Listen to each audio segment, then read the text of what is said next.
एक बहुत ही प्यारी कथा है यहूदियों की। एक दिन परमात्मा ने अपना राजदूत भेजा इज़राइल, यहूदियों के सबसे बड़े मंदिर में। अब ऑब्वियसली इज़राइल यानी यहूदी, तो राजदूत गया है वहां पे और उसने वहां के मंदिर के पुजारी के पास जाके कहा कि मैं परमात्मा का दूत हूं और ये खबर लेने आया हूं तुम्हारे गांव की कि कैसा चालू है। तो उस पुजारी ने कहा कि यहाँ की मैं तुम्हें सिर्फ एक खबर दे सकता हूँ, ओनली वन, कि यहाँ जो आस्तिक है उनकी आस्तिकता के ऊपर मुझे शक है, और यहाँ पे एक दो नास्तिक है उनकी भी नास्तिकता के ऊपर मुझे शक है। गांव में सिर्फ ओनली दो नास्तिक है, हमने उन्हें कभी दुखी देखा नहीं, और गांव के में इतने सारे आस्तिक है, वो दो छोड़ के रोज आते हैं सब आस्तिक प्रार्थना करने मंदिर में, लेकिन उनकी प्रार्थना में सिवाय दुख के और कुछ नहीं है। सिर्फ शिकायत लाते हैं परमात्मा के पास कि तूने ये क्या किया, ऐसा जुल्म क्यों हमारे ऊपर, हम क्यों दुखी है। और परमात्मा से कुछ मांगते भी है तो सिर्फ इतना ही मांगते हैं कि मुझे दुख से छुटकारा चाहिए। तुम भी जाते हो मंदिर में, तुम कहते हो कि हे परमात्मा मुझे दुख से छुटकारा चाहिए, लेकिन दुख से भरा हुआ हृदय परमात्मा के पास आए कैसे।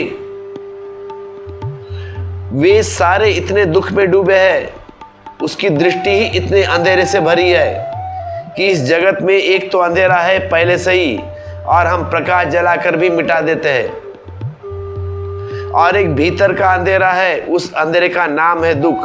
और जब तक हम भीतर आनंद का चिराग न जलाए तब तक हम भीतर के अंधेरे से नहीं मिटा पाते।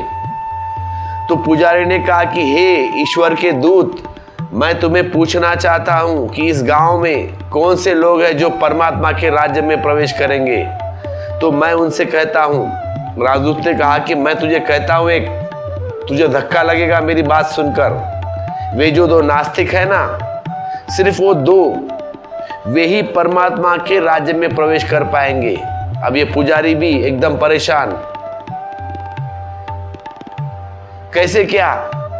तब राजदूत ने कहा कि उन्होंने कभी प्रार्थना नहीं की है, ना पूजा की है परमात्मा की, ना कभी मंदिर गए हैं, लेकिन उनका हृदय एक आनंद से, उल्लास से भरा है, एक उत्सव से भरा है। जीवन के प्रति उनकी कोई शिकायत नहीं है, जैसा है उसके लिए वह राजी। और इस जीवन के प्रति जिसकी शिकायत नहीं है, यही आस्तिकता है, यही सच्ची आस्तिकता है। मनुष्य दुखी है और दुख उसे परमात्मा से तोड़े हुए है, और जब मनुष्य दुखी है तो उसके सारे मन की एक ही चेष्टा होती है कि दुख के लिए किसको जिम्मेदार ठहराया जाए। और जब तक आप दुख के लिए किसी को जिम्मेदार ठहराते हैं तब तक यह मानना मुश्किल है कि आप अंतिम रूप से दुख के लिए परमात्मा को जिम्मेदार नहीं ठहराएंगे, अतः वही जिम्मेदार होंगे।